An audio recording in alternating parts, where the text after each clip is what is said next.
Okay, audio checks.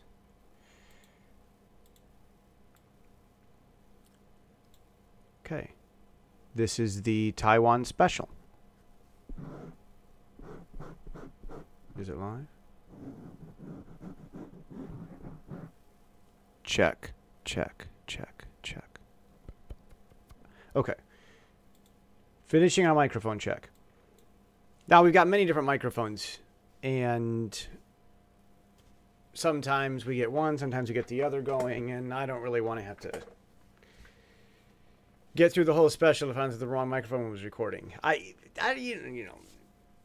All right, no, I'm wearing my tank top today. It's this is what I wore when I went out walking this morning in Taiwan. I've been watching these election results. I'm tired. Sorry about not getting one of these up yesterday, but too much election result stuff. You know, the most important thing about this election, I was right. That was the most. No, George. You've been really good with not interrupting over the last bit, but no. It's very important that I'm right, because that's one of the reasons I do this. I'm supposed to help people know what's coming. I study news. I write about stuff. I live in Asia. I write about American politics, and I'm right about them. And I get what's coming. I predicted Trump's election. I understand what's going on in Asia. I get this stuff. I'm not just some dweeb with an opinion. You know, I've been going over recently the Federalist Papers. Now, Hamilton is a snore. I mean, it's like he writes the same paper again and again. And okay, Scottish Justice Scalia was reported to have once said, have you read the Federalist Papers? He was talking to a group of law students. He said, have you read the Federalist Papers? And they all raise their hand. Yeah, we have. And he said, no, I don't just mean 5 of them. I mean all of them, because that's important. And he wanted law students to have read all of the Federalist Papers. Well, I'm not a law student. I'm interested in government and law, but I don't know that I'm interested in reading Hamilton. Hamilton wrote a bunch of BS papers. And after listening to 2 audio hours of Hamilton BS, Hamilton was one of the Federalists. You need to go back and look at this. Hamilton, I think he was born in Cuba. He was not allowed to be president. He didn't qualify. Washington would have wanted him to be. He's a classic successor type. One of these idiot, incompetent successor types. The founder likes him, but he follows and does a bad job. We got that going with Apple and Tim Cook, kind of, maybe. Okay, arguably. Altogether, I think Apple's doing a pretty okay job, but, Tim Cook has some pretty big shoes to fill. That's hard. So in some ways, it's kind of not fair. I think that Tim Cook could have done much better when he was up against Comey. Apple was so in the right, and Tim Cook didn't say all the reasons why, and I'm sad for it. I hope that Tim can do better. Well, okay, Apple, the Apple things. Well, I'm over here in Asia, and I'm over here where they make the iPhones. I mean, I've got friends just up the street that are thinking about moving to Wisconsin to work at Foxconn. So, I mean, in fact, when Jobs died, the local bigwig university, kind of, you could say, kind of the U of M. U of M is pretty big in the States. It's one of the best schools. It's probably among the very best schools as far as great schools that are under-recognized. U of M is up there with Harvard and Yale, but it doesn't get the limelight as much. But it is one of the really, really good ones.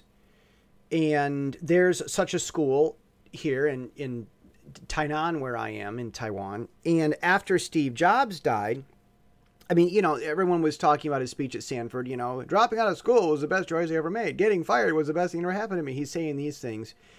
And I don't know if he was the CEO, chairman of Foxconn, but he was one of those. It had a C in the title, I do believe. He told these graduating students at this university, don't listen to Steve Jobs. I wanted to be an artist, or I wanted to be a writer, I think it was, something with arts. And my father said, no, go study business. So I studied business, and now I'm this CEO at Foxconn. This is the guy whose company exists as it is because of Steve Jobs, and he's saying don't listen to him. That really gets into something. I think I'm going to get into that in the next episode, but I'll tell you what it is now.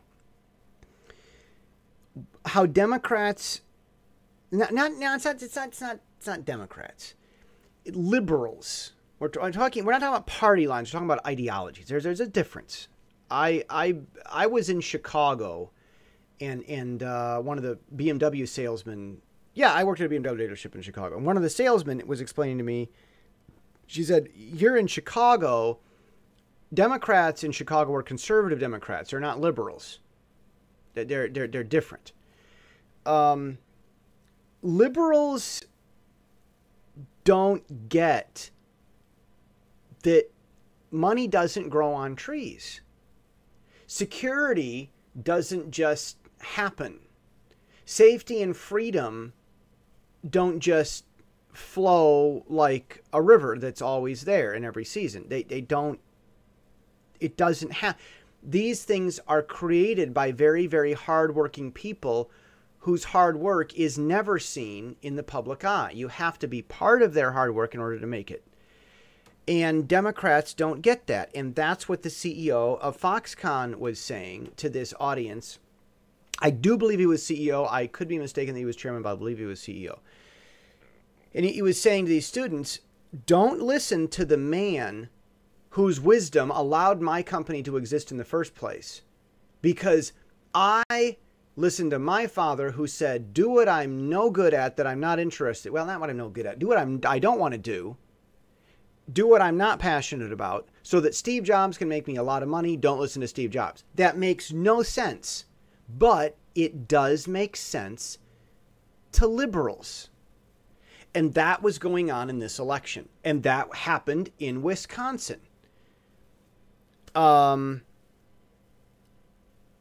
right. We've got this election that we're just coming off of.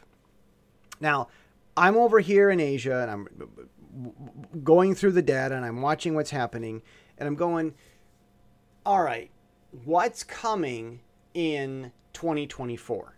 That's the big question. I really think we could be looking at Republican supermajority. Now, this election, I mean, this is the thing. It's kind of no one really gets bragging rights on this. If you get into the nitty-gritty of this election, it is a strong victory for Republicans, but you can't just go out and say, yeah, we whomped them. We took the House. We took the Senate. We took everything. We took lunch. We took everything. You can't say that. But, I mean, Republicans lost, 7 governorships? But they still have the majority of the governorships in the country. And what was it? The big ones were Kansas, I believe we're talking Nevada, New Mexico. But those, why were they Republican in the first place? And we got Kansas. Okay, that's a borderline. And then we had Michigan, no surprise there. We had, I mean, they do Republican, Democrat. That's how Michigan goes. And Snyder in Michigan, he really, really overreached. They had like a 2/3 majority in one of the chambers in Michigan's legislature. They got 2 houses. I believe it was the Senate. They had like a 2/3 majority, but you've got to have a 70% majority in order to implement laws right away. And they were implementing laws right away without a 70% majority, but with only a 2/3 majority or something like that. It was a power grab, and they were shutting down city governments that were in severe debt, like it was a terrible mess. And they were shutting down these governments, assigning managers to them. And Snyder should have let them remain in disarray. Those areas and those demographics are the people that vote heavily Democrat. So Snyder overreached. He did too many good things. You can only do good things to the extent that the people want you to do them. So this election is going to give Democrats, it gave Republicans a strong advance. Senate is the long game. And we've got two really, really old, decrepit Democrat judges. Mean, angry people. One of them was Scalia's friend, the Ginsburg. She used to go, I don't know if you know this, Ginsburg used to go to opera with Scalia. Like, they would always vote against each other, whenever the court was split. But they would go to opera together, Ginsburg and Scalia, because they liked opera. And they wouldn't argue. I mean, when the justices vote, they don't argue. They just sit down and they just, okay, so who's going to write this one? They already know who's going to vote on what. Except for Kennedy. He was the flip-flop. He made it interesting. We've got a boring Supreme Court now. All the decisions have already been cat. There's no, what's Kennedy going to do? What's Kennedy? There's none of that's gone now. So SCOTUS news is going to be outright boring. I'm going to miss the guy. The conservative agenda won't miss him, but I'm going to miss him. But we've got these two old decrepit judges. We're talking, one of them's over 80, one of them's under 80. Ginsburg, and then there was this other guy, this dweeb. Yeah, he was he was from the Ginsburg era. He's one of the old Democrat judges, I believe, from Clinton. And Scalia died, and this is how he handled it at the court. I think we're going to we should have a minute of silence, or maybe a moment, or just a brief pause. And he's trying not to smile, like he's cracking a smile. Pause. In memory of Scalia. Okay, and then that was a moment. I mean, it was the most irreverent way. It was almost comedy. It was like one of those TV shows where they have like a fake moment of silence for somebody when the guy calling the moment of silence is happy that he's dead. He was doing that. We're talking SNL disrespect type stuff going on. That guy and Ginsburg, Scalia's opera friend, are both getting old, and we could be looking at some open seats. Senate is the long game. Now, where Trump had some Republicans that didn't want him to campaign with them, they lost. The places where Trump went and campaigned, he said it was out of 11, 9 of the senators won. So Trump proved to help on the campaign. But this is the other thing. It's very important that I'm right about this stuff. And I don't mean that to be braggadocious, but you need to know that you can understand what's going to happen by listening to me. I know what's going on. I get this stuff. Now, I'm going to say this, and I'm going to elaborate on. I think I'll come back to Hamilton in the next episode, because I'm going to record that right now. But